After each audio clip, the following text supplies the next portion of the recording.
అబ్బో ఇక్కడ కేజీ చీరలు కొంటే అర కేజీ చీరలు ఫ్రీ అంట. మంగళ్య షాపింగ్ మాల్ కేజీల్లో సేల్, టన్నుల్లో ఆనందం. వైఎస్ఆర్ కాంగ్రెస్ పార్టీ రాష్ట్ర పిలుపు మేరకు ఆంధ్ర రాష్ట్రంలో జరిగిన మెగా డిఎస్సి ఒక దగా డిఎస్సిగా మార్చివేసిన పరిస్థితుల్లో ఆ మెగా డిఎస్సిలో అనేక అవకతవకలు జరిగాయి. మరి అదేవిధంగా ఆ మెగా డిఎస్సి అవినీతిమయమైంది అని సాక్ష్యాధారాలతో నిరూపణ అయిన తర్వాత కూడా మరి ఈ ప్రభుత్వంలో ఎలాంటి చలనం లేకపోవడం వల్ల వైఎస్ఆర్ కాంగ్రెస్ పార్టీ రాష్ట్ర పిలుపు మేరకు 3 రోజుల పాటు అన్ని నియోజకవర్గాల్లో రిలే నిరాహార దీక్షలు చేపట్టడం జరిగింది. మరి అన్ని 175 నియోజకవర్గాల్లో కూడా పెద్ద ఎత్తున విద్యార్థులు అయితేమి, యువత అయితేమి, మరి ఎవరైతే డిఎస్సిలో మోసపోయిన ప్రతి ఒక్కరు కూడా మరి ఆ రిలే నిరాహార దీక్షలో పాలు పంచుకొని దిగ్విజయం చేయడం జరిగింది. మరి ఈ రిలే నిరాహార దీక్షలు విజయంతం చేసిన ప్రతి ఒక్కరికి కూడా పేరు పేరున నా హృదయపూర్వక ధన్యవాదాలు తెలియజేసుకుంటున్నాను.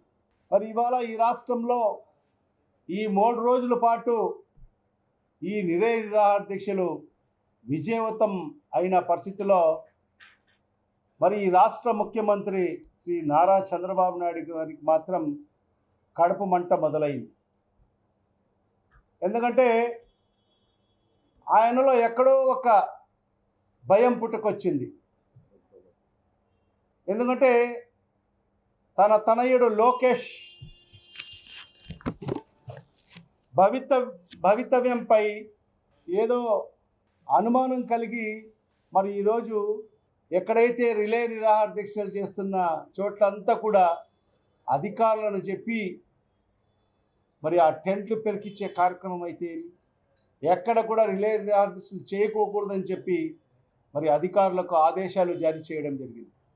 ఎంత దుర్మార్గం అంటే విజయవాడలో సెంట్రల్ నియోజకవర్గంలో ఈ రాష్ట్ర ముఖ్యమంత్రి వీళ్ళ ఓట్లతో అధికారంలోకి వచ్చిన వ్యక్తి ఏం మాట్లాడుతున్నాడంటే ఆ విద్యార్థులను, ఆ యువతను గంజాయి బ్యాచ్తో పోల్స్తాడు. ఇంత దుర్మార్గంగా మాట్లాడిన ముఖ్యమంత్రి బహుశా ఈ భారతదేశంలో ఎక్కడ ఉండడు. విద్యార్థులను, యువతను గంజాయి బ్యాచ్తో పోల్స్తావా నువ్వు? ఈరోజు గంజాయి సప్లై చేస్తూ ఉంది ఎవరు ఈ రాష్ట్రంలో? మీరు కాదా? మీ ప్రభుత్వంలో ఉండే పెద్దలు కాదా? మీ ప్రజాప్రతినిధులు కాదా? వేలాది కోట్ల రూపాయల వ్యాపారం చేస్తున్నారు ఈ గంజాయితో. ఈరోజు చదువుకుంటున్న విద్యార్థులకు, యువతకు, ఉద్యోగాల కోసం ఎదురు చూస్తున్న యువతకు మీరు గంజాయి బ్యాచ్లతో పోస్తారా? నిజంగా విద్యార్థి లోకమంతా, యువత అంతా కూడా మేల్కొల్కోవాల్సిన అవసరం ఉంది. మరి ఈరోజు ఈ రాష్ట్ర ముఖ్యమంత్రి మిమ్మల్ని అందరినీ కూడా గంజాయి బ్యాచ్లతో పోలుస్తూ ఉన్నాడు. మీ శక్తి ఏంటో చూపించాల్సిన అవసరం ఉంది. మీ పవర్ ఏంటో ఈ ప్రభుత్వానికి, ఈ రాష్ట్ర ముఖ్యమంత్రి చంద్రబాబు నాయుడు గారికి చూపించాల్సిన అవసరం ఉంది. ఏ రకంగా అక్కడ కేంద్రంలో జంతర్ మంతర్లో యువత, విద్యార్థి లోకమంతా కూడా మరి కదం తొక్కి మరి ఏ రకంగా కేంద్ర ప్రభుత్వం మెడలు వంచి మరి ఆ ప్రభుత్వం దిగి వచ్చినంత వరకు మరి కేంద్ర విద్యాశాఖ మంత్రి ధర్మేంద్ర ప్రధాన్ రాజీనామా చేసినంత వరకు ఏ రకంగా ఉద్యమించారో అదే రకంగా మన రాష్ట్రంలో కూడా ఉద్యమించాల్సిన అవసరం ఉంది. మరి మన విద్యాశాఖ మంత్రి లోకేష్ రాజీనామా చేసినంత వరకు కూడా ఉద్యమించాల్సిన అవసరం ఎంతైనా ఉందని చెప్పి కూడా ఈ సందర్భంగా తెలియజేసుకుంటున్నా. గతంలో మహానేత దివంగత ముఖ్యమంత్రి డాక్టర్ వైఎస్ రాజశేఖర రెడ్డి గారు ముఖ్యమంత్రిగా ఉన్న సందర్భంలో తన కొడుకు మరి శ్రీ వైఎస్ జగన్మోహన్ రెడ్డి గారి మీద ఆరోపణలు వచ్చాయి. పరిటాల రవి హత్యని జగన్మోహన్ రెడ్డి గారే చేయించారని చెప్పి ఆనాడు ప్రతిపక్షంలో మీరే ఉన్నారు, మీరే ఆరోపించారు.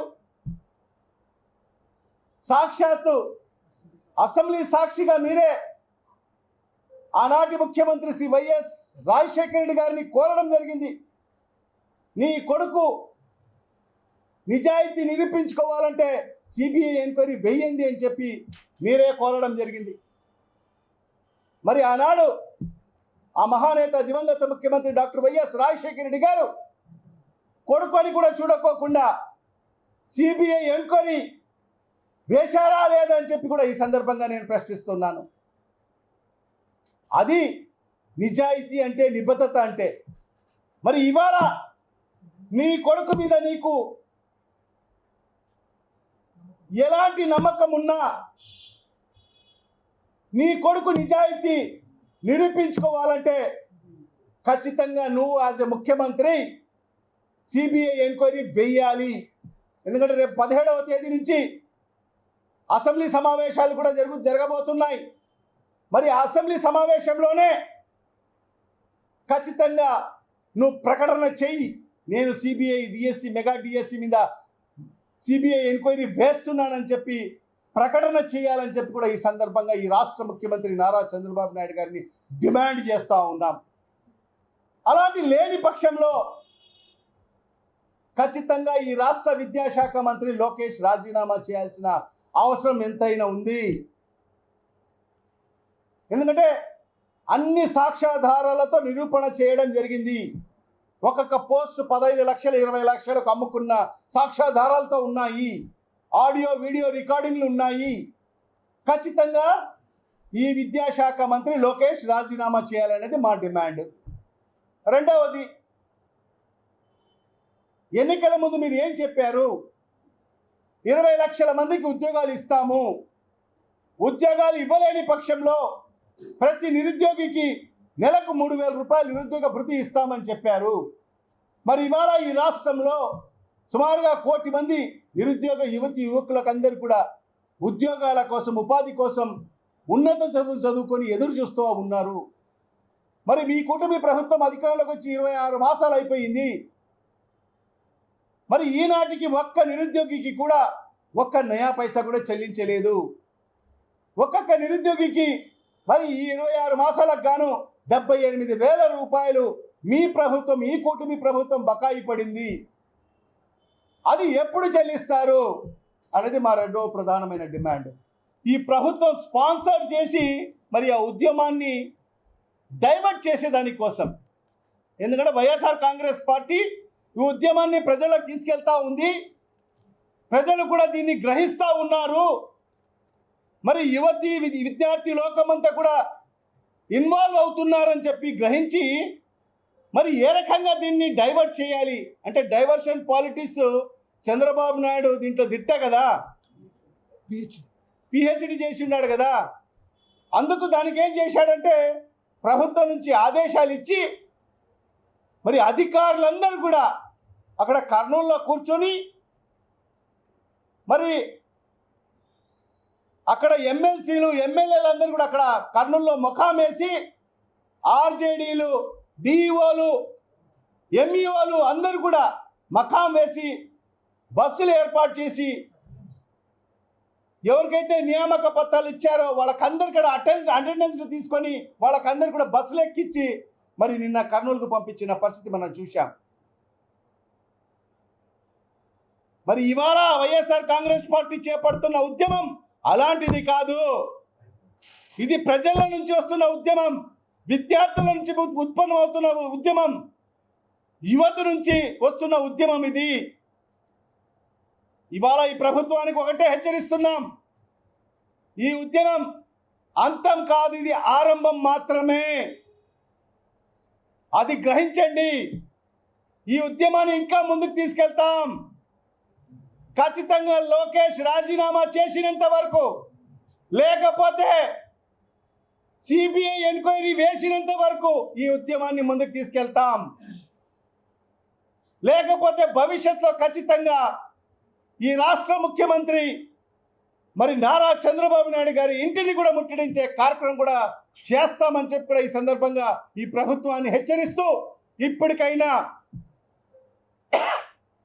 ఈ విద్యార్థులు మరి యువతలో ఉన్న ఆక్రోశాన్ని మరి ఏదైతే వాళ్ళలో ఉన్న అనుమానాలని నివృత్తి చేయాల్సిన బాధ్యత ఈ రాష్ట్ర ముఖ్యమంత్రి పైన ఉంది.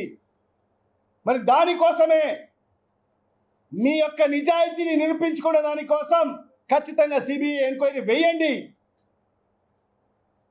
లేకపోతే లోకేష్ రాజీనామా చేసినంత వరకు ఈ ఉద్యమం ఆగబోదు అని చెప్పి కూడా ఈ ప్రభుత్వానికి హెచ్చరిస్తూ సెలవు తీసుకుంటున్నాను.